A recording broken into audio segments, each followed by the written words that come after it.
Welcome, everyone, to the You-est podcast. I'm Julie. I am your host, and I have such a special guest for you today. I'm going to tell you a little bit about Teal Swan, but before I do, I just want you to understand this is somebody who I have been so touched and moved by. I was able and privileged and honored to do a full week training with her a couple years ago that has changed my life. And it's a total gift for me to be able to have her on the show today to interview her. And I just want to give you a little bit background on Teal so you can get a sense of who you're about to hear from and get to know. This is recorded both audio and video, so definitely hop over to YouTube as well to watch this. Teal Swan is an internationally recognized teacher and powerful voice in the field of self-development. She hosts events all over the world, helping people from all walks of life to integrate their trauma and shadow aspects in order to heal emotional wounds plaguing their daily lives. Teal is ranked 27th on the Watkins Most Spiritually Influential Living People in 2018, and is a renowned author of 3 books, which have been published in a number of languages. She has a worldwide following on YouTube with over 480,000 subscribers and 65 million views on her videos. In November 2018, Teal is releasing her new book, The Anatomy of Loneliness: How to Find Your Way Back to Connection. This book is for people who suffer from loneliness, and the kind we're talking about that can't be solved by simply being around other people. Their aloneness is a deeply embedded pattern that is both negative and painful, and it's often fueled by trauma, loss, addiction, grief, and lack of self-esteem and insecurity. In The Anatomy of Loneliness, which we will be talking about, Teal identifies the 3 pillars or qualities of loneliness, which are separation, shame, and fear, and goes on to share her revolutionary technique, the connection process, a form of intuitive journeying, usually involving 2 people, a receiver and a journeyer. And through a series of exercises that each person experiences, they experience walls and blockages as they move through the process. Both participants face their fears, learning from these to reach a place of unconditional love and acceptance. So we'll have all the information for you because you can pre-order the book. And if you send that proof of purchase to gifts@tealswan.com, you will receive the Connection Process audiobook. And you can see all of her amazing programs and videos, which I really highly recommend, and her book at tealswan.com and tealswan.com/loneliness. All right. So without further ado, Teal, I'm so happy to have you here. This is such a gift for me to introduce you to everyone who listens to the You-est, and I appreciate you and your time. Thanks for having me on. It's good to see you again. So good to see you. So, for those that are listening and might not have heard of you yet or know what you do, I know that one of your, biggest gifts is being able to help people really heal from all different kinds of patterns. And I'm curious, maybe just to talk, let's go right into this book, because I know this is your newest book. There's a lot of people that suffer from a lot of different kinds of loneliness. What was the impetus? Like, how did you decide to write this book? I feel like my decision to write this book actually started way before I consciously knew I was going to write this book. It started back when, in my childhood and especially in my teen years, I was so miserably isolated that, there's no words for this level of isolation. I didn't really fit into my family, and we lived in a super religious town that ostracized the crap out of my family, so I didn't have any friends, and I was being actually really super badly abused on a sexual, emotional, mental, and physical level in my childhood. So what that means basically is that that person wasn't connected to me either. You can't be connected to somebody and actually perpetrate harm against them without pursuing it yourself. So I didn't have any connection. And I got suicidal because of it. But what loneliness does, the very nature of loneliness, is it tells you that you're the only one that's in it. So you're sort of looking around at the world, and you're not a match to other lonely people. You're a match to other people who seem to be fitting in perfectly with their family, seem to be having all kinds of connections with people, seem to have partners. So I was kind of telling myself I'm the only one that doesn't feel this way. And when I got away from my whole childhood experience and started living in intentional community, the loneliness started to dwindle. I started to be able to sort of feel the warmth of other people's connections. But what blew my mind when I got into this line of work is I started traveling all over the world, and it did not matter where I landed. It didn't matter what culture somebody was from. It didn't matter what gender they were, what age they were. Everybody was saying the same thing, which is that they felt the sensation of being isolated from everyone else. So I started to see this is like an epidemic issue. This isn't just a Teal issue. And or like further than that, it was almost like a revelation that I had that in order for somebody to perpetrate any crime, they have to feel disconnected with that person they perpetrate the crime against. So to say that loneliness is like an epidemic problem on an individual level is just the sort of microscopic view of what's actually going on with loneliness. Loneliness actually is what fuels every war, because separation, a sense of disconnection, you have to have that, and you have to label somebody as other to drop a bomb on those people. So we're looking at loneliness as what's creating addictions. Loneliness is what's creating wars. Loneliness is what's creating crime. Loneliness is what's creating acts of terrorism. And all the segregation that you're seeing within our society. We are an absolutely separated society. And it's gotten more and more so. We divide the world into countries, and then countries into states, and states into cities. And then within that, you've got individual family units. And now I've got real concern about that, because if you watch the way that our family is progressing now, we came out of tribe into communities, out of communities into single family households that included extended family. Now it doesn't include extended family, and now we're in broken single homes. And this presents a real issue and perpetuates loneliness, because those children don't have access to as many resources, especially the resource of connection. And I feel like I need people to sort of understand this, because we're growing up desensitized to what we lost. But when a child grows up in a community or even an extended family, they have more people to go to for their needs to be met. They have more people to go to for different belief patterns or ways of dealing with things. So it's almost like the more people that are in your experience, the more tools you get for dealing with your life experience, and the more opportunity for connection. And so, God forbid a kid now lives in a single family home with one parent. Like, the only tools they get are from that parent. And the way that our schools are set up, they're not getting tools from the schools, especially emotionally. So, I mean, it's like kids nowadays are dealing with so many less resources than any generation that came before them, that what we're seeing is really, really, really bad trends in terms of drug addiction, really bad trends in terms of suicide rates, and everything in between. Yeah, I'm pausing because I was just reading, I don't know where I read this, about how it used to be years and years ago with families living together, different intergenerational. And, I know, for example, my mom lives nearby and she helps with my children, and they get me and their father, and they get their grandparents, and they're learning from different generations, but that doesn't happen a lot. And I really, what really struck me is what you said about this feeling separated, this forgetting that we're all connected. And you mentioned, I'm curious, you mentioned connection. Clearly the opposite of feeling lonely, like you said earlier, was feeling connected. And you talked about feeling, even way back when, feeling connected to yourself. It sounds like that was also missing. What are some ways, I'm just thinking for people, wherever they're coming from, whatever kind of loneliness or disconnection they're feeling, what are ways that, that whatever steps they are, that people can start to feel more connection to themselves and to others? What are some ways to do that? That's what my whole book is about. Well, let's get in it. Well, the first thing that people need to do is to really understand what creates loneliness. And it's a tendency for most of us to kind of want to bypass or jump out of that straight into how to get connection. Yeah. But the way that we go about figuring out genuine connection is to understand the components of loneliness and just undo that. Yeah. So this is why I wanted to write a book with those, because I could have written a book which was just, this is how to connect. Yeah. But it doesn't create as profound a changes because people aren't as aware of what it is they're doing that's actually creating this condition. Can I ask you a quick question about that? Yeah. Because we were talking about addiction.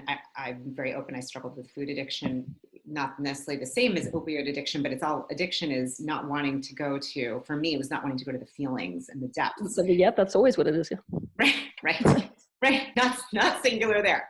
And I think it's interesting. I'm so glad that you just said this. Like, let's first look at what creates loneliness Because I'm even noticing, I'm like, okay, let's talk about how do you get out of it? But I think what you're saying, and I know this with you, is so important. And I'm thinking for myself and others too, you got to first get into the shadow and the depths. You got to look at that first before even the darkness, before you can come around to the lighter aspect.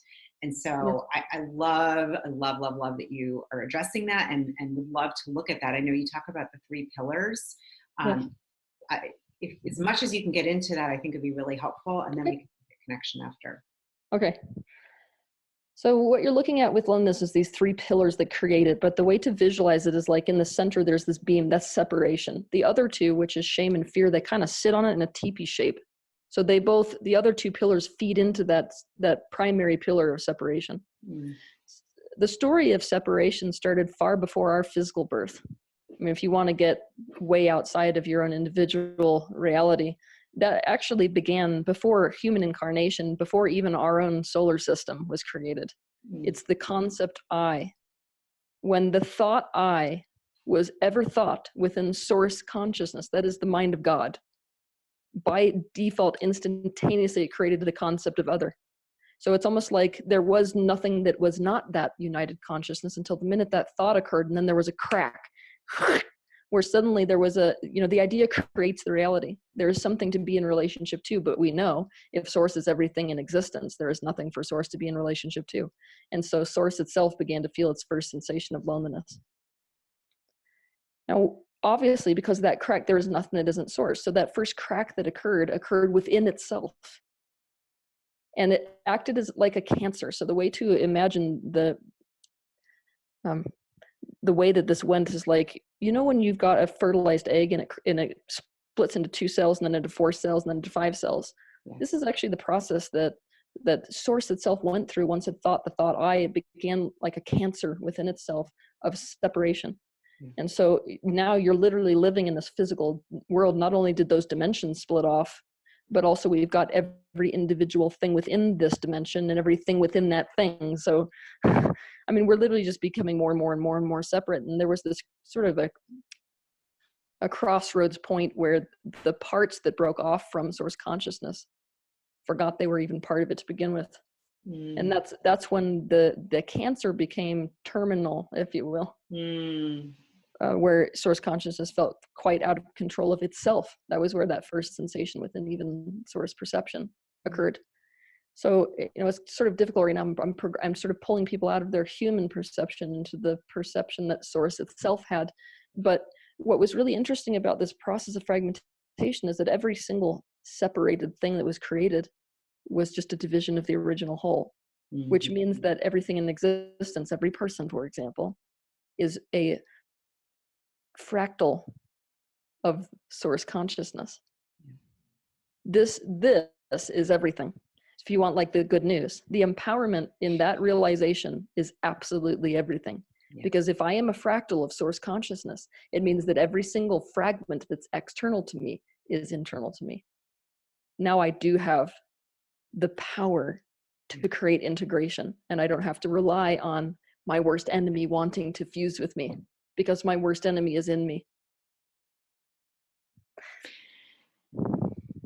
Profound. Yeah. I'm totally tracking with you, and I'm with you. So my question for you is, so for those listening, this might be like, okay, hold on, I need to play that again and listen. Yes.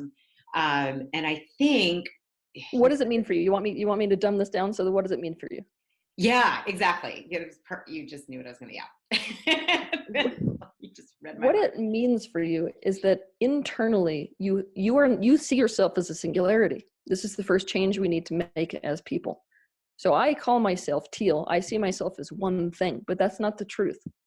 I have all kinds of fragments within me. My separate organs could be considered fragments, different consciousness. My heart has a different consciousness, then my womb has a consciousness, then my eyeballs have a consciousness, then each individual cell has a consciousness.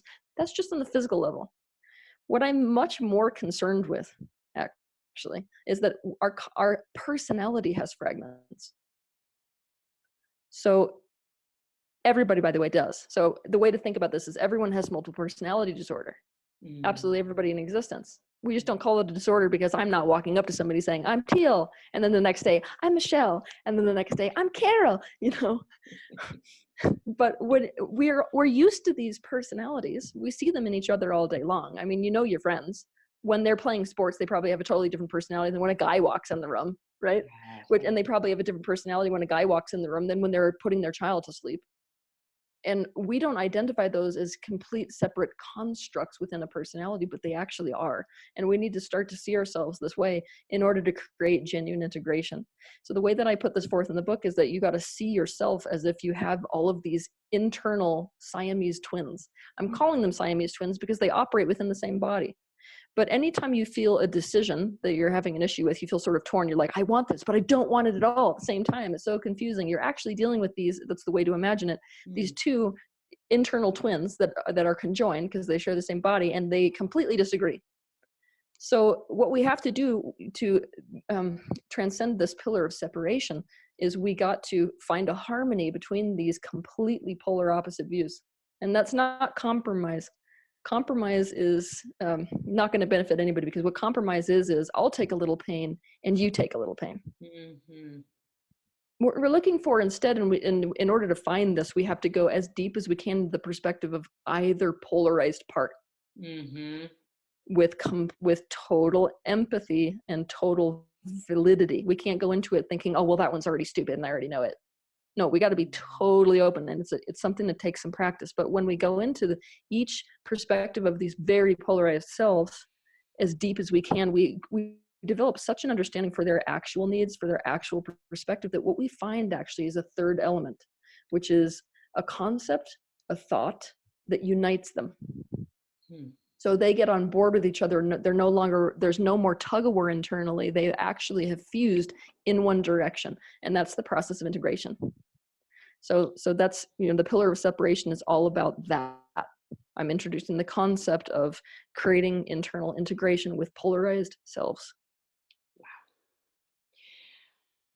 Let me replay that. I think I got that. And I want to, no, that's really, this is brilliant. And I want to say that I haven't heard it described like this, or, what I love is that we all are human beings. This is everyone, right? So and I love that example. I mean, who I am when I'm putting my son to bed is very different than when I get a date night with my husband or me swimming in the pool, or, speaking at a conference. It's just different facets of myself.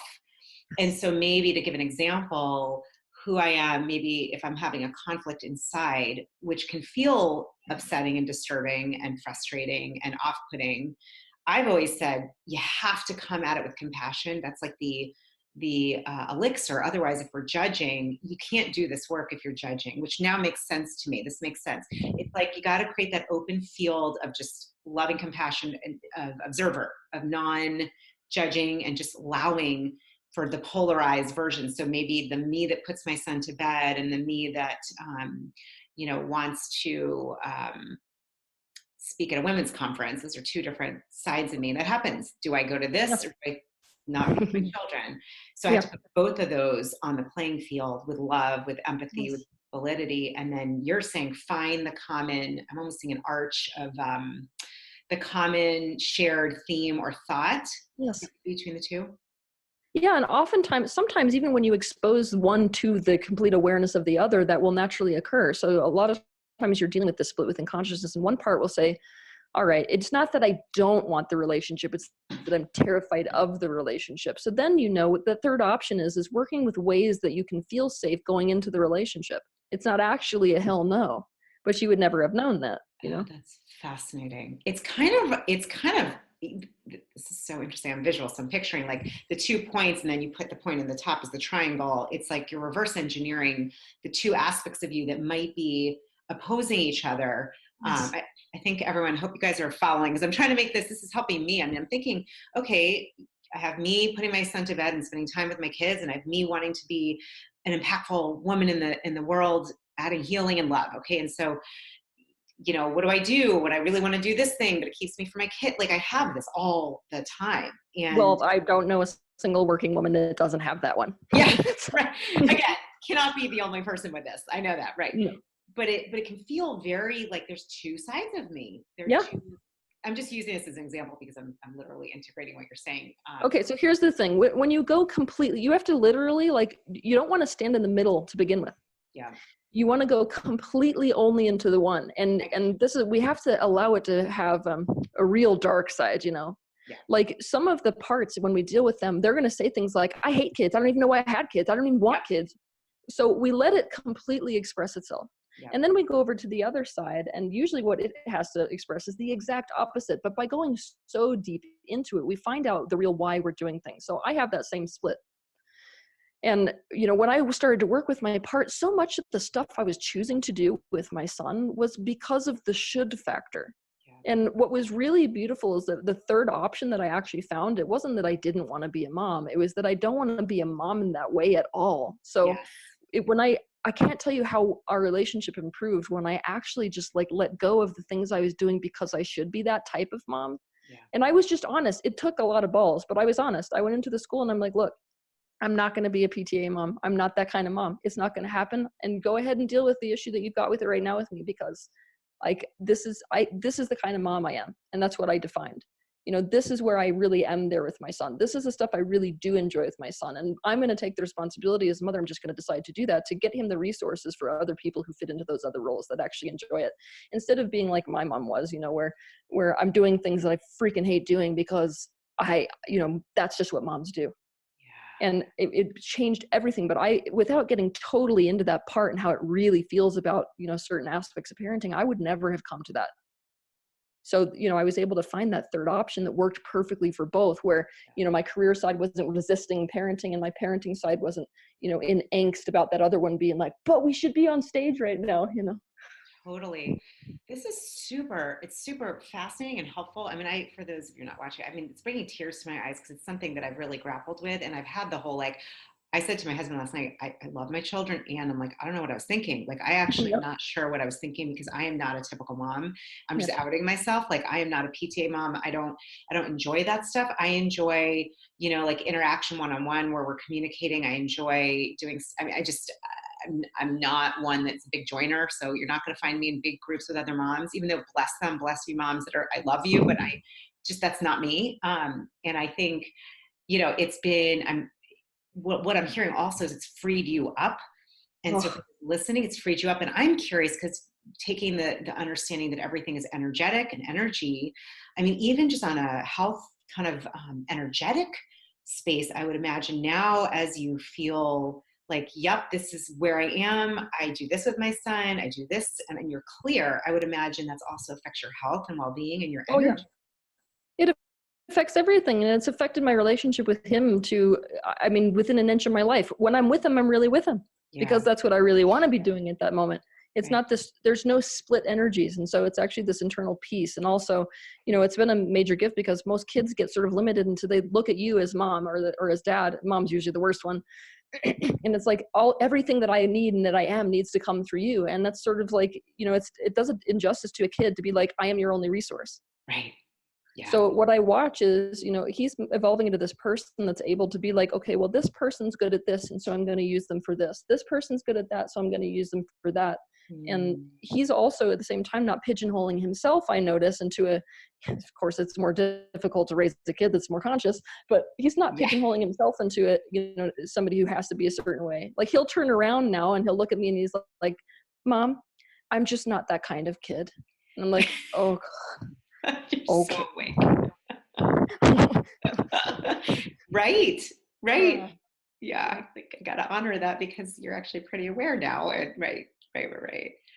Right. This is so fascinating. No, this is, that just spoke to me. That's something I know. And for those listening, I'm sure everyone has different things that there are other things too, but that really comes up for me a lot. And I've had some peace around it because I realized I've got to be authentic. My me is me. I got to be authentic to me. And there was a big awareness. Like my mom was the type that was on the PTA and she loved it. She just really loves that. And I was like, it's just not, I don't want to spend my time there. That's not how I want to make an impact. And well, this is what's been hurting women, I think, so much is that when society or even when we as women come up with an idea about how somebody should be, everyone's going to fail at that, you know, except for the 0.01% of women that that actually fit into that. I'm like, I am so, the level of respect I have for women that want to be kindergarten teachers or that actually love, spending the time doing the nurturing stuff. I'm like, may God have mercy. Cause like, I am not that person. Yeah. I wish I was sometimes, especially because, society sort of looks at women like me and they're sort of like, well, but yeah, I'm just not. And trying to fit myself there made me and my son miserable. So. Right. Well, and it's also, I think goes back to the idea that there's no one person that has everything. That's kind of the thing Yeah. I've looked at in parenting.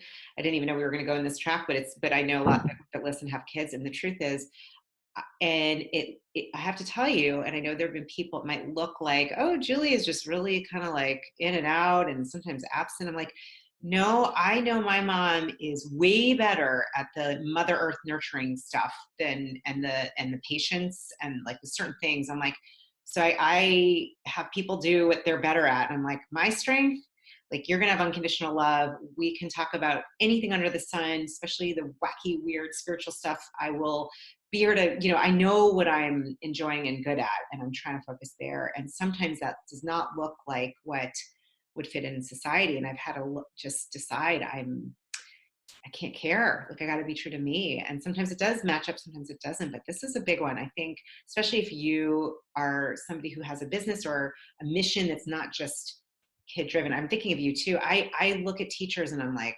bless you. I really don't know how you do that. Like that was not, I mean, when they're older, like older women, like girls, sure, I'm happy to teach that. It's just the younger kid thing. I don't know. Anyhow. Yeah. I get it. It's good stuff. Teal, in your book, you really, because I'm thinking for people that are like, all right, I still need to I need to read through this. You really explain this, I'm assuming, this process so people can apply it. Because I know a lot of people struggle with addiction, I have friends that have wanted to date. I mean, there's loneliness like that, not having a partner. There's so many different kinds of loneliness, obviously. Mm-hmm. Oh, I go into all of this because, I mean, it doesn't matter what type of loneliness you're dealing with. Actually, it all has its roots in these three things. So the three pillars, and you talked about earlier, you got the separation. Now we move on to shame. Okay, let's talk about shame. Shame is one of the most misunderstood things on the planet because people look at it as if it's an emotional state or a mental state where you see yourself as bad in general, right? But this is such a rudimentary understanding of shame. Okay. The first thing we have to understand about shame is it's a biological affective reaction. Now, another biological affective reaction is the fight or flight mechanism. Oh, interesting. So if I walk up to a sea anemone and I poke it with a stick, right, it can't help but close itself. Right. That's shame, actually. So it's happening at such a visceral level. The secondary emotion of shame is happening as the secondary layer to the biological affective reaction. You are never going to be able to get rid of shame because it's biological.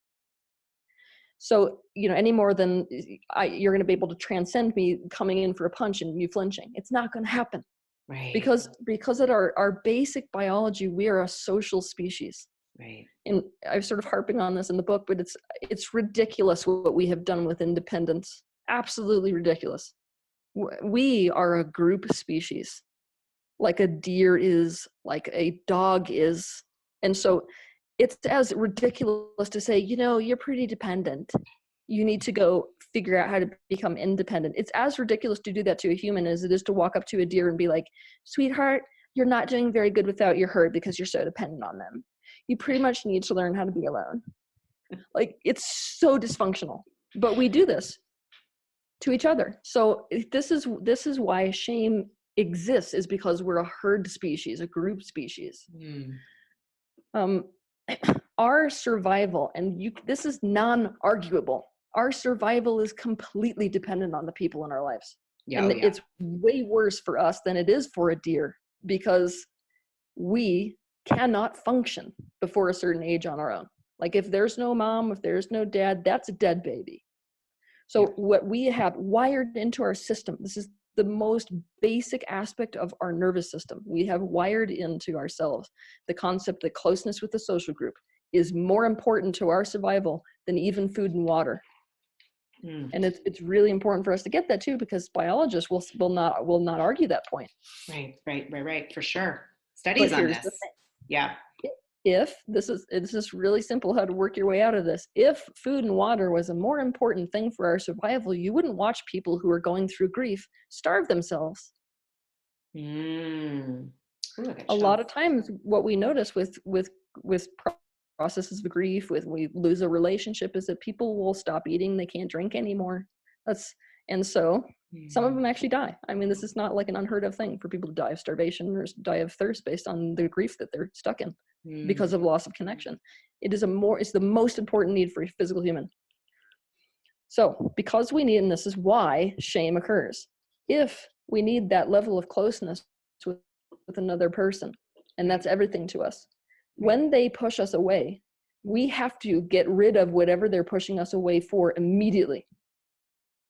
Yeah.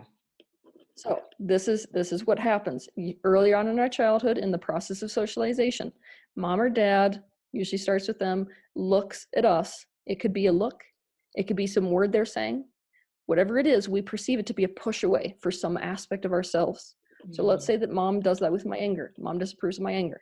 If I feel that she's pushing me away because of my anger, it will cause an instantaneous reaction to push that part away within myself.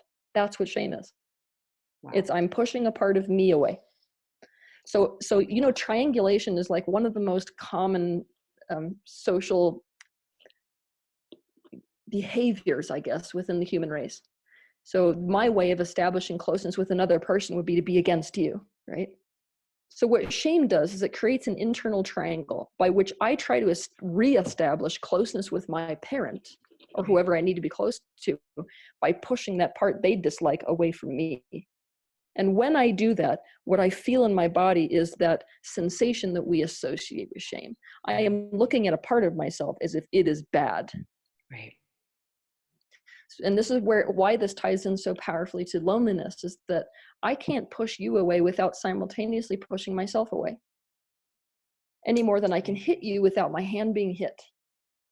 Well, So by pushing myself away, I become now distant from you. That gap now between us, that's what loneliness is all about. There's a gap. Now think about this. The people who are the most lonely have the most shame, meaning that in their childhood experience and life experience, they have been pushed away by other people for many things. So they create a separation between themselves and their angry part, a separation between themselves and their sexual part, a separation between themselves and the part of them that thinks certain thoughts, a separation between themselves and their artistic aspect. It's literally like with people who are sort of rotting in shame, it's just that they have so many fragments that they've pushed away because they've identified it as bad. So as to try to establish closeness with someone else. Wow. This is so powerful. It's like this happens because at some point in your life, you're going to have somebody, a parent, give you a look. It could be a look that's basically saying that part of you is not okay, or being angry, like you said, or whatever it is. And it's an instinct, just like the stress response emits adrenaline. This is the same type of thing. It's a response that's autonomic. So if I get that feeling like, okay, it's not okay to be angry, then I'm going to push away my anger. And I might even, if I get it over again, I might just say, I don't feel angry. I don't have anger, which actually, I'm sure you know this, that was one of the ones that I really had to embrace. Like underneath anger is also sadness, but anger was the first one. And I think, especially for women, back to women, I think that's a big one. Oh yeah. Yeah, I know. Like, yes, it is.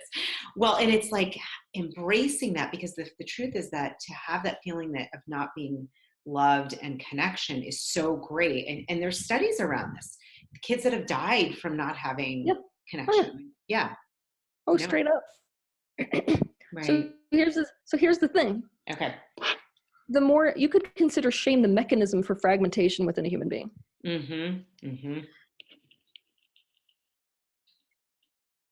The more that I push something away from myself, or the more splits I have within myself, the more gaps I have internally. Yeah. I can't actually create a physical split. When I decide to push my anger away, I'm not like cutting my arm off. Right. What's happening is that the consciousness functions more like water. I'm creating a split just like a water splits into two different streams with a gap between them. The more gaps that I have in my being, the more I feel loneliness, because it doesn't matter whether I'm pushing that part away from myself or not, it's still in me. Mm. So I feel the loneliness and ostracization that aspect within me feels when I push it away. The loneliest people on the planet are the ones that are the most fragmented. What interesting. And I wonder, I'm sure this correlation would be next. The loneliest, the most fragmented are often the ones, because they're least connected to themselves, or there's a lot of gaps in a lot of aspects of them. These are the people that are often perpetrators or doing things that are trying to hurt others. Can you make that next statement? Or victims. They're both. They fit. Victims. Yeah. They fit on both ends of the spectrum because they've usually suppressed their opposite side. Mm-hmm. That's why they attract one another. Oh, that's fascinating. And depending on what it is, the area that you're talking about, they're going to attract.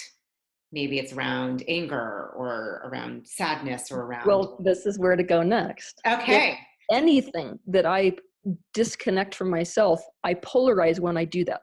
So if I say, I am not an angry person, I'm polarizing myself in terms of my identification with the opposite trait. Now I deny, reject, and disown that other aspect.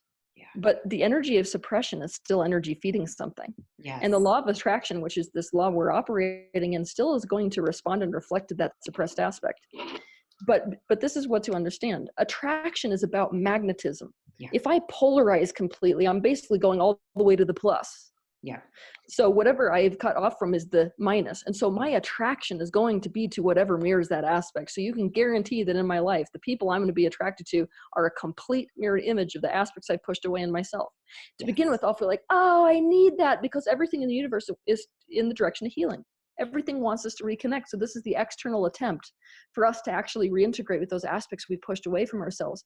But what do we know? We get close to them, and within like X amount of time, we're going, and we're almost having the same reaction to them that we had that caused us to push that aspect of ourselves away to begin with. So we're going to end up with, if I push my anger away, I'm going to end up with a really super angry partner. Brilliant. This is so brilliant. I've got so many questions. I'm going to control myself. Well, I think this is part of what I love to look at and teach, is that's why you got to look at yourself and observe and see, who are you attracting? What are you attracting? It's going to tell you. If you're not sure, look and see. I'll give it can I give a quick example? I think that makes sense for this. I'm remarried. I was married to someone, very good person. And it's funny, I felt like I didn't have a voice. So what did I do? I found somebody that had a huge voice, and it felt controlling. Again, I always say I don't blame him. I created that because it was the opposite. It was like I was, the plus and the minus. And when I started healing my lack of having a voice, and it was like the coolest thing, the person I'm with today, that doesn't even show up. Yep. That was something I had to look at and heal. I did a lot of healing work on that. And so I had to look and see, oh, that's interesting. It's kind of like, again, I'm thinking back to what you said with the empathy and the validity and the non-judgment. Like, to look at yourself. Who are you attracting? What are you attracting? And then if you can pull back the judgment and just look at it and say, oh, that's an indication of what I'm pushing away. Because it wouldn't be there. Like, I don't attract that anymore. Mm-hmm. Does that relate to what you're saying? No, it's exactly what I'm saying. And it's like, for people who are in the active practice of this gets more and more and more and more intense. Like, it gets to the point where, if you, whatever you hate the most in the world, I mean, there's this saying, whatever you hate the most in the world, you are, right? I feel like that's a sort of callous way of putting it, because even though it's true, it's like most people are not going to relate to that. What it is that whatever you're pushing away the most, you're pushing away in yourself the most. Yeah, that's brilliant. That's so well said. Can we come back later if we have time? For those tuning in, that I love learning with the law of attraction. I think some people don't understand it, don't get it. You mentioned it. I don't know if there's a moment to just like explain it in a very brief way. I mean, I live my life trying to understand this better. I know we still have fear and guilt, so maybe we can come back to it, but just maybe, could you do a quick overview on law of attraction for people? Yeah, law of attraction, simply put, is the law of mirroring. It's better if people understand it that way, because love it. Because the universe is much more impartial than we think. Yeah. It's impartial because it doesn't see you as disconnected from itself. So to distrust you and your creations is to distrust itself. Mm-hmm. Which Part of source does, but that's another conversation. But so what I want you to imagine is that the world around you is a 360-degree mirror, that anything you are seeing externally is actually showing up just like a reflection in a mirror of something that's internal. But it's not that what's out there isn't real. That's the misunderstanding. When we stand in front of an actual mirror, we know that the reflection isn't real, right? Right. But here in this dimension with the law of attraction, it actually is. So the reflection is just as real as whatever it's reflecting, which is how it manages. And we're all fractals of source consciousness. That's how this can be a mirror for you, and a 360-degree mirror for me, and a 360-degree mirror for the next person, and a 360-degree mirror for your child. It's no different. So whatever we're seeing in our external reality, we have to find within ourselves. That is so powerful, because that takes away the whole, in my opinion, the whole victim mentality. Yeah. Because what people have done with law of mirroring is that they've decided, wait a minute, if everything external to me is a projection of what's inside, and I dictate what's inside me, then I can now control what's outside the mirror. And yes, that's true. But there's a graduated step. That's an important step for people to go to. If I focus on this, I can create it. That's important. But there's a step beyond that. Okay. Yeah. Talk about that. To realize that the entire point the mirror was created was for self-awareness. So instead of using your own power to control the whole thing, you're using the whole thing to gain awareness of self.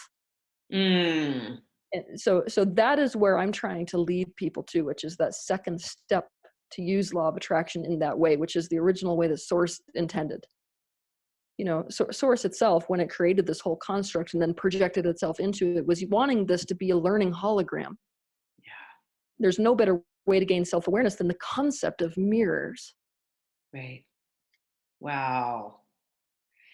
Just need a breath. That's really intense and deep. And I love what you're saying. The next step, it's like not just looking to see, okay, because I do a lot of this. I look all the time and I'm like, do I want to keep that? Do I not want to keep that? What's my contribution? My contribution is everything. Okay, what can I do to focus, to shift? Maybe whatever it is I'm seeing, I want to shift it. With my kids, whatever. There's a lot in that zone for me. The second step I'm hearing is really getting that 360 mirror. It's a learning ground. Like if you look at it from, crap, I'm here in this lifetime to expand my spirit, soul, what I'm doing here, that becomes an entire teacher. Is that? Oh, and it's so much richer. Like, that when you're in the first phase of understanding the law of attraction, it's really exciting to be like, I don't feel very good about myself, so I'm going to think positively about myself. And then it gets reflected. I mean, that's like, it feels good. But the dimensional, like the depth and the richness of doing the opposite, which is to really look at whatever's being reflected and then really become aware of where that came from, and the whole awareness that's possible from that is, I prefer it so much more to the process of conscious creation. And it's not like you have to choose one over the other. It's just, you can use conscious creation as an escape from awareness. Yeah. They really, I can see going hand in hand, but also it's almost like that next level. It's that next level. So my hope, is that we can sort of reverse this. My hope is that people can use this 360-degree mirror to get complete awareness. And based off of that complete awareness, then with their free will, choose what they want to create. Often the awareness will change what you want to create. Yes. It won't be, I want a Ferrari, I want a, X and X and X. It might be. Yeah, it might be. But quite often what it is we want to consciously create shifts entirely based on using this external world for the sake of gaining complete awareness. It's beautiful. That's one of the reasons I love you and what you're doing. I mean, my dream is that every human being understands this and can do this for themselves. And I'd be a whole different place. And that's the game I'm playing. Looks a little different, but I'm with you. Like, this is huge. And, all right, there's fear and guilt. I'm making. There's no guilt. There's no guilt. Did I make that up? Yes. Guilt. I just added that in. But because you added that in, let's go. Okay. I don't usually. It's really, really funny. I did make up guilt. That's hilarious. Maybe that's my former upbringing. Although I didn't. Yeah. Could be a little Your bit. issue is shame. It's not guilt. Guilt is basically just, I did something wrong. It's the mental construct that something you did was wrong. That's only a major problem for you if, based on doing that thing that is wrong, you get pushed away in some way, and so you yet again turn against that aspect of yourself. So it's just about the shame. Teal, I have a question. This is what I'm wondering. What I think you're saying with all of this is that we need to be like, I want to be on the lookout for any time I start to turn away from any aspect of myself. That's really the key, I think, of what you're saying, right? Yes, and so let's stay on shame for 10.5 seconds, because the way that we've been dealing with shame actually perpetuates fragmentation and therefore loneliness. Which is what I'm putting forth in this book, because the way that I want to just ask you and see if you can answer. So you go to a typical self-help seminar. What do they tell you to do when you feel shame? I'm like, which seminar am I at? Because they say different things. Well, it's usually, it might be embrace it. It might be embrace what though? Like when they say embrace the shame, what does that mean? Embrace the feeling? Embrace the feeling. I'm going blank. I'm not sure. I mean, I think probably something around like, look and see what the gift is. What is it teaching you? That would be my way of looking at it. I don't know, because I haven't been at personal development seminar in a long time. Okay. But what do you think? Maybe you answer that. You can look at there. Where you're going is like a little bit closer to what we need to be doing with shame. But what the majority of people do with shame is to try to get somebody out of it. Oh, get out of it. Yeah. Not feel it, move past it. Yeah. Moving past it primarily, like let's say you come to me and you're like, I'm really ashamed, I'm really ashamed of the fact that I feel like I'm a really bad mom. Yeah. Now, what I would do is to make you aware of how good of a mom you are. Yes. Right. To just bypass it and go to the opposite. Well, it's much more severe what I'm actually doing there, because what I'm doing, you have a split between the aspect that you've been pushing away from yourself and this other fragment which you're trying to identify with, which is the good mom. Now, what I'm doing is I'm adding energy to this side. Like imagine that right now there's a tug of war between these two. Right. My way of solving this split is to add more fuel or people to this side of the tug of war contest. Yeah. I haven't ended the war. No. I've actually made it worse. Because it's still there. This is what I did find in my own experience. That never goes away until it's brought into light, i.e. like feeling it, looking at it, being with it. Exactly. That's my experience. There you go. Yeah. So okay. the way to undo shame and integrate is that you've got to take the aspects you feel ashamed of and actually bring them closer to yourself. So we practice love with them. To love is to take something as part of yourself. It's not a pure positive emotional state. It's not like I'm going to look at this aspect of me that's dark, for example. That's my self-concept. And by the way, we have to be aware of something. If we identify with something, you can't get rid of that identification. So, like me in my childhood, everybody since I was born is like, Teal, you're so dark. I just feel this darkness off of you, right? And I'm like, so that was a part I pushed away from myself forever and ever and ever. Yeah. Now, I will continue to feel lonely because I've continued to push that part away from myself as long as I do that. So what I have to do is basically take that darkness as part of me. I have to, play the same game that we've been, suggesting. I sit in the sensation of being dark. All right. So assuming this were 100% true, that I am dark, sitting in that reality, feeling what that sensation feels like. And when I come to try to understand it completely, what that darkness in me wants and everything, then I become aware of what it is. Now, what was really interesting when I did this is I was originally thinking, this darkness that everybody sees in me must be like this demonic thing or whatever. But when I went completely into it, it was terrifying. I started crying the first time. This was years ago I did this. I was crying and crying, and then I actually felt in my body that it was the same sensation as sort of like the darkness of the ocean, but it was pure creation energy.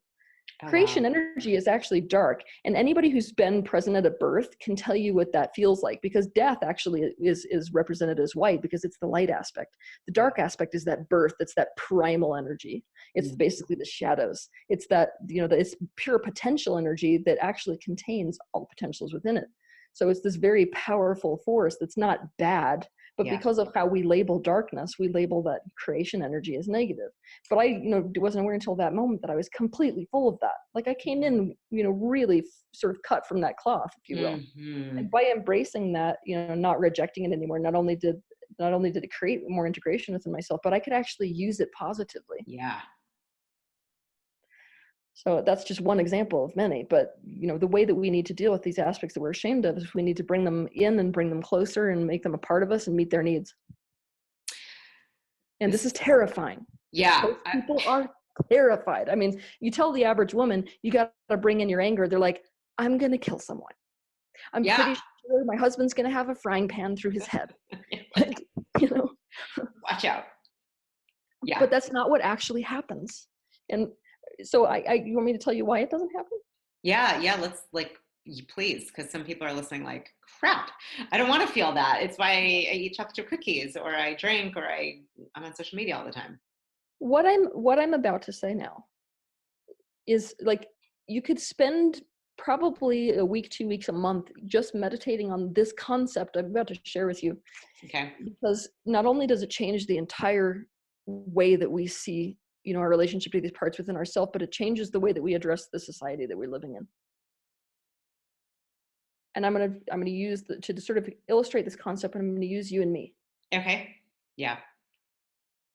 Let's say you're my anger. Okay. And I'm pushing you away. Like, I don't want you to be a part of me. Like, I'm sorry, I don't want my husband to have a frying pan through his head, and I'm pretty convinced that you're gonna do that. So, right. Now, if I play an opposite game and I connect with you, I create a link. And the real way to create a connection like that is intimacy. Mm-hmm. That means I have to see into you, I have to feel into you, I have to listen to you so as to completely understand you. If I do that and I'm consciously connecting to you in that way, I am now seeing you as valid. I'm not invalidating you. Now, by seeing you as valid and creating this connection, what happens is that you're now connected to me. Mm-hmm. You can't now do something damaging to me, can you? Because you're connected to how I feel. If we're connected, if I do damage to you, I feel the effect. If you do damage to me, you feel the effect. And so everything that you're doing now has to transmute in a way that's beneficial to me. And so the expressions that you take are now going to be beneficial instead of detrimental. So this is how it would look. If I really connect to you, I might see that the anger really is about the fact that all of these boundaries of mine are getting crossed by people in my life. So by really seeing that as valid, I may be like, all right, the expression is no longer fury. It's setting a boundary. And it's based on establishing that connection, which automatically means that your best interests are part of my best interests, that causes that alchemical process of exaltation that makes it so that your expression now benefits me instead of hurts me. So look at how that is in our day-to-day lives. Now look how it is societally. Because right now, our criminals that are sitting in our jail cells, we've done the same thing with them. Yeah. I've said, no. If I connect to them in a way to understand them completely, I actually reconnect not only to my own shadow, because let's just be honest, they're the carriers of the collective human shadow. Right. Not only do I reconnect to that, but by connecting to them, they can no longer express themselves in these ways that we consider so detrimental to society in and of itself. I may actually be able to see what gifts they're meant to be giving, what their actual message is about what I need to change. And if I make those shifts, now we have an integral piece within our society that actually benefits us way more than ever cutting them off did. But we're unwilling to look at them in that way. We look at a criminal who killed someone and we're like, you know what? No, like, I am not willing to believe that you have any value for me, any more than we do with our own anger. It's the same process. Ooh, that is freaking profound. I understand exactly what you just said. I'm going to just say it again, if it's okay, kind of make sure I got it, just for everyone listening too, but this is brilliant. It's almost metaphorical, but it's both apply. So those that are sitting in prison, for example, that's such a good example. That's such a great way to say it, because typically they've acted out to the extreme, anger, shame, whatever is going on, to the extreme that they're now locked behind bars. And often we do not stop to say, what really is going on with you? Obviously fragmented aspects of self that never got integrated, clearly lack of connection to get to that point. It's the same thing that we do with ourselves when we push away the parts that we despise the most or feel are most egregious and not okay. Exactly. And so we have no idea how to meet these needs. And so of course it's going to continue to perpetuate itself, which is what we're seeing. Yeah. If we introduce what was already created by shame to more of a shaming process, we create worse and worse and worse and worse conditions. And like, I can get even more aggressive with you. One of the most common things that you see within serial killers is a desire to keep people. So it's actually the most extreme form of loneliness you can get. It's, I literally cannot have you have a free will and have you choose to stay with me. Yeah. So I will kill you so that I can keep you. Yeah. Wow. That person is not somebody who needs to be locked in solitary confinement. Right. That is somebody who actually needs the experience of being able to keep someone. They need someone to deliberately choose to be connected to them. Mm-hmm. They need to have somebody there to help them resource the fact that they're being chosen. Right. And then they do not kill people when you do that. With these particular serial killers, the ones who have that motive, they will not kill people if they get that need met. But we don't get that.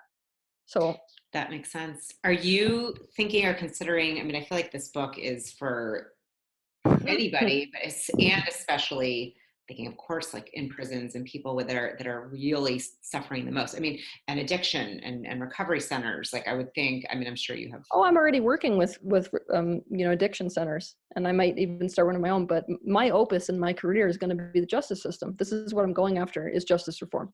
So I was going to ask you. I want to create the alternative to the jail system. This is where all of me is headed. The amount of money I have to accrue in order to create that type of a change is going to be serious. But like, I'm already in the process of doing it.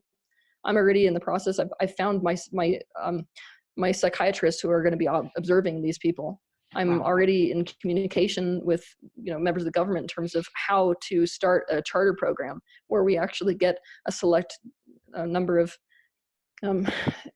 people that are part of the mainstream jails in order to test this program. Wow. And so it's like a whole bunch of legal hoops, and it's a huge, huge project, but it's one I'm actually taking on, like personally. That's absolutely incredible, because I'm thinking, for me, I haven't spent a lot of time, I don't know if I've spent any time with people in jail, but I will tell you, I've always, when you see cases that are on TV, I'm like, something, I have no idea. It's always been like, what's going on for them that they would even do that? There's something, I've always had this, like, every human being has that same divine source spark. We all do. So what happened earlier on where they forgot that or didn't get that, know that? And so, I mean, you said it more eloquently, and I think what you're doing is just, I mean, this is really needed. I mean, gosh, I can imagine. I'm going to imagine and hold that space of imagining what you're doing really shifting, because we have a lot of really hurt people that are now more, I mean, you're right. What we're doing is, we're using shame to try to end shame. That makes zero sense. Yeah. Yeah.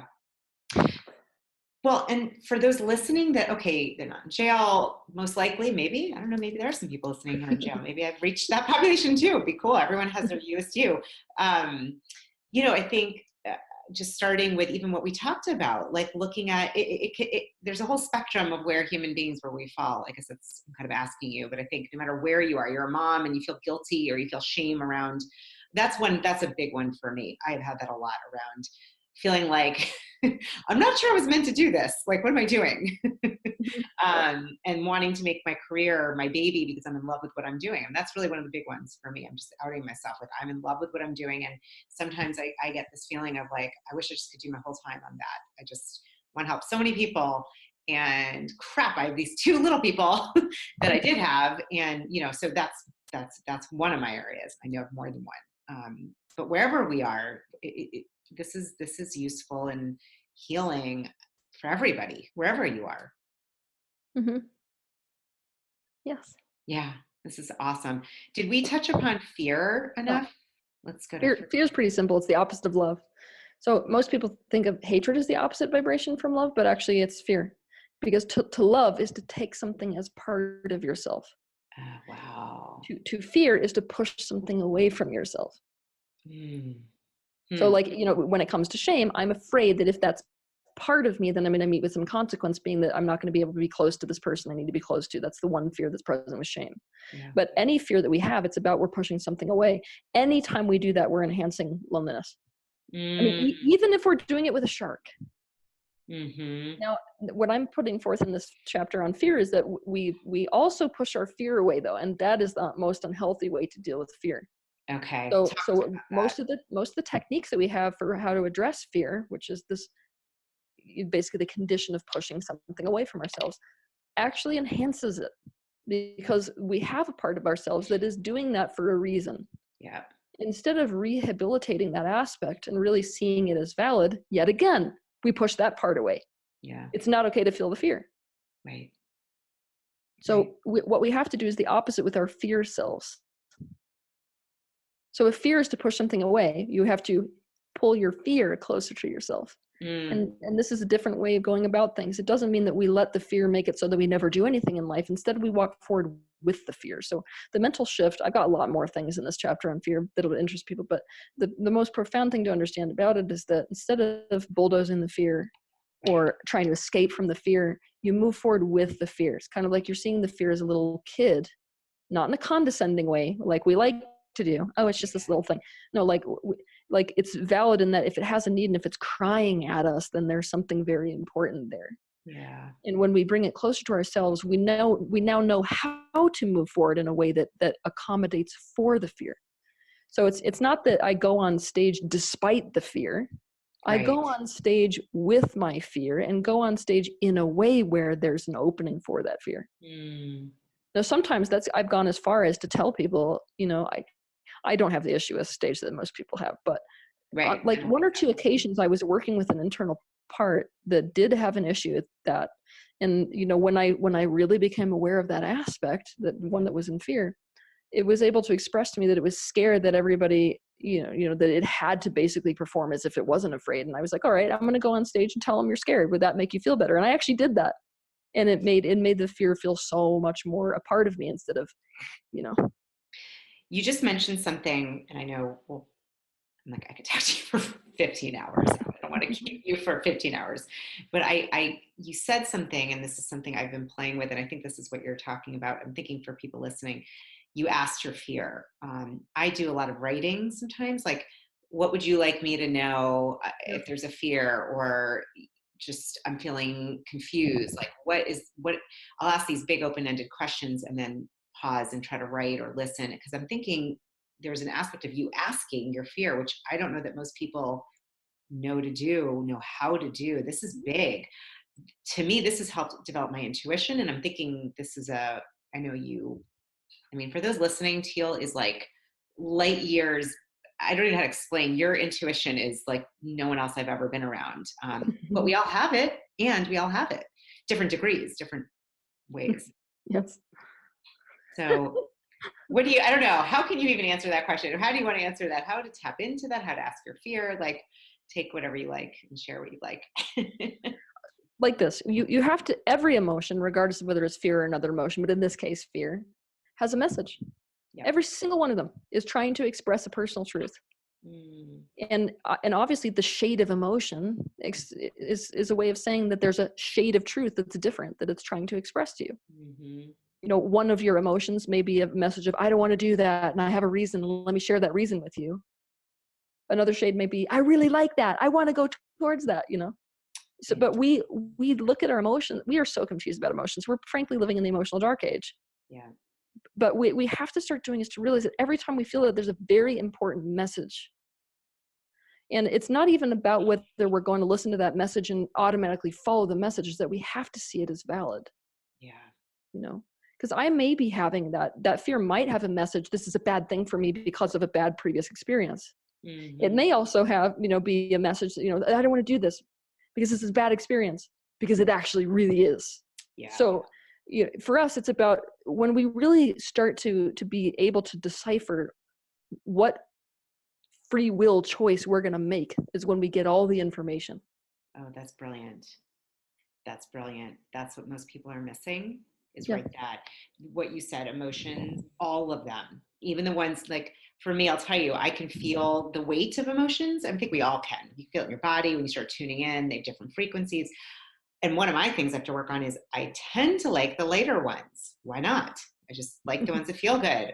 Hello. Oh, how dare you? I know, how dare I? So I've trained myself to go into the ones that, like fear of well-being, or, there's often for me, fears come up around like, if someone's not well and then I'm not feeling, I get into there, or fear of different fears. Nothing else is coming up right now, but it's like honestly, you got to have a lot of courage, I think, at the beginning to go to the whole spectrum, understanding that it's really brilliant, not in a judging way, no good or bad. Every single emotion on the spectrum, everyone has a message. It could almost be like a teacher. They're all little Oh, yeah. teachers. Oh, and they're all, what they're communicating is personal truth. Personal truth. Which is the most important thing there is on this planet. I mean, without that, you have no idea what's right for you. And to be honest with you, I've become more aware in this actual week that I'm sitting in, the level of self-distrust that people have.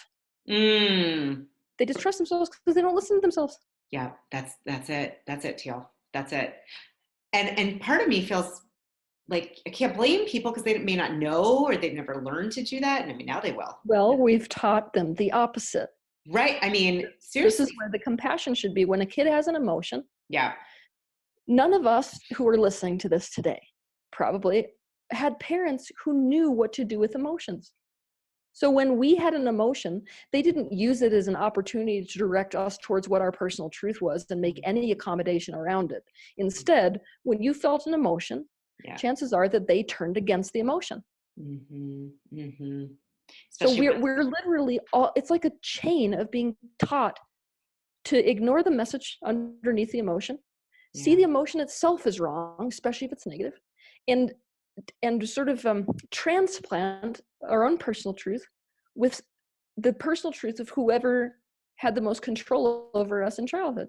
They're the person that's going to be, it's like we took our own compass out and replaced it with the compass of somebody else who told us this is in your best interest. And it actually never was. No, it was in the best interest of the parents. Right. So, I don't want to, it kind of can sound like I'm super anti-parent. I'm a parent myself. I get how impossible this is. And it's like not possible to do it perfectly. It isn't. Yeah. But when it comes to why we have all these issues in our adult life, we got to go back to our motherboard. It's almost like to look at the programming issue you continue to have with a computer, you got to go back to who built the computer and how it was built. Yeah, absolutely. What I love, though, that you're teaching too is no matter where you are, this is my belief, it doesn't matter how old you are, where you are, like once you have this information, it's life-changing. And then it's a whole new, okay, so I have this emotion of feeling like last night I was overwhelmed. I was like, I do not want to be parenting right now. I just don't. Like I have no desire. And then I felt angry. I took out my husband. I was at least aware and I'm like, I'm angry, but not at you, but it's coming out at you. I do want to hit the wall, but I'm not going to hit the wall. I just felt angry. I started to eat stuff and I saw it. And I'm like, okay, wow, I'm in anger. Like, and what's the message? And I actually did say like, what's going on? But it's even being able to pause. There's more I could do with that, but it's like seeing all of these emotions, especially the ones like anger, grief, frustration, all of that, as like you said, it's a messenger. And what I'm picturing is most people are walking around with not with their own compass.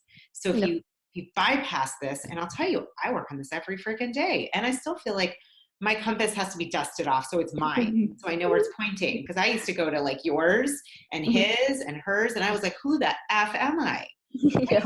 Freaking crazy making. That was my, and I'm like, I have one. It's here. And that's,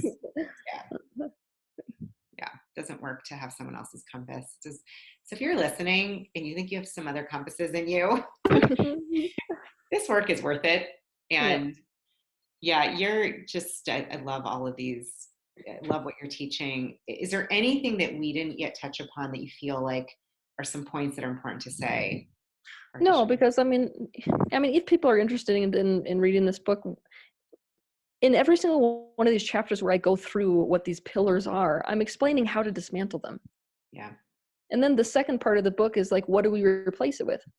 After we've dismantled shame and we know how to deal with that aspect, and after we're getting rid of the separation that's inherent within our beings in this way, and after we know how to deal with fear now so that those pillars have fallen, now how do we create lasting connection? So it's not like I'm proposing all these grand concepts with no practical application. Yeah. Well, I can tell you just from the work I did with you in a different realm with the completion process, super healing. If it's okay to say, I recommend that book too. It's mind-blowing change. Don't recommend any of my books. I'm like, listen, people, get the completion process also.